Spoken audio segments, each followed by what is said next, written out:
সম্মানিত সহযোদ্ধা বন্ধুরা, আমার আপনাদের কাছে একটা প্রশ্ন।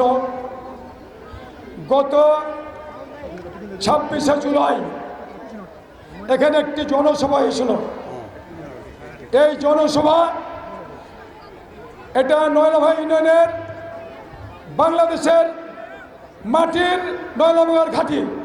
এই ঘাঁটিতে এসে স্বাধীনতা বিরোধী একটি দল এখানে সে হুঙ্কার দিয়েছে যে নয়লাভাঙ্গার মাটিকে আমরা ভূমিকম্প বানিয়ে দেব, নয়লাভাঙ্গার মাটিকে আমরা সমুদ্র বানিয়ে দেব।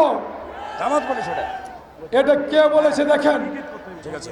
নয়লাভাঙ্গার মাটির মানুষকে, অভিভাবককে, ভাই বোন, দাদু দাদিকে একটি দক্ষিণের আমির, যিনি চাঁপাইনবাবগঞ্জ সদর 3 আসনের প্রার্থী ঘোষণা করেছে, যাকে এখনও যদি উনি ভূমিকম্প বানায়, সমুদ্র বানায়, নয়লাভাঙ্গার মাটিকে বলছে কুয়া আর উনি সমুদ্র, উনি বলছে ভূমিকম্প বানিয়ে দেবো, সমুদ্র বানিয়ে দেবো।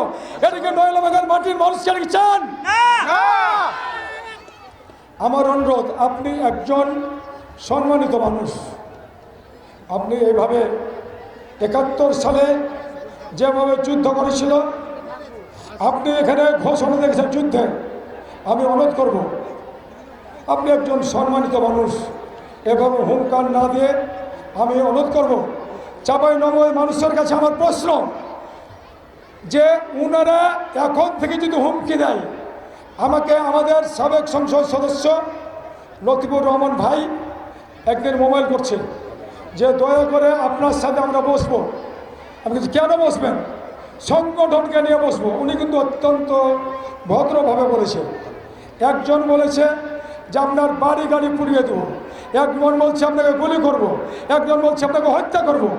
এইভাবে ভয় দেখে কি আশরাফ চেয়ারকে ভয় দেখার কোনো ক্ষমতা আছে? এটা বাংলাদেশের মানুষ জানে, চাঁপাইনবাবগঞ্জ জেলার মানুষ জানে। আশরাফ চেয়ারম্যানের সাথে নয়লাভাঙ্গার মুক্তিযোদ্ধার সকল পক্ষের লোক আমার সাথে আছে। আমার একটা অনুরোধ, চাঁপাইনবাবগঞ্জ জেলাবাসীকে আমি অনুরোধ করব, একজন সংসদ সদস্য যদি এইভাবে হুমকি দেয়, তাহলে আপনারা তার কাছ থেকে কি আশা করেন? 71-এ যেভাবে যুদ্ধ করে 30 লক্ষ মা বোনকে হত্যা করেছিল, 2 লক্ষ মা বোনের ইজ্জত নষ্ট করেছিল, এখন আবার কিন্তু তাই করবে। আপনারা বলেন তো, ওনারা কোথায় টাকা পায়? 71 সালে যাদের লুটপাট করেছিল, হিন্দু সম্প্রদায়ের বাড়িঘর লুটপাট করেছিল, ওই গুপ্তধন এখন বাহির করছে। কোটি কোটি অবৈধ টাকা তারা এখন মাঠে ছড়িয়ে দিচ্ছে। 2 লক্ষ 3 লক্ষ বোরখা কিনেছে, এবং বোরখা কিনে ছোট্ট নামাজ শিক্ষা পাঠিয়ে বাড়িতে বাড়িতে মা বোনকে জান্নাতের টিকিট দিয়ে দিচ্ছে। আমার অনুরোধ, প্রতিটা বাড়িতে বাড়িতে ধানের শীষের দুর্গ গড়ে তুলতে হবে। তারেক রহমানের দুর্গ গড়ে তুলতে হবে। আপনারা জানেন এটাকে রানীহাটি হাটে এখানে সবার শত শত দোকান ছিল।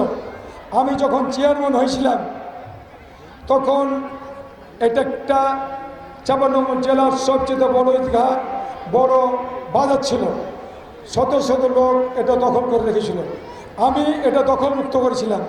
আজকে আমাদের মাটি ও মানুষের নেতা যিনি প্রধান অতিথি, তাকে সহকারে আমাকে চাঁদাবাজির মামলা দিয়েছিল।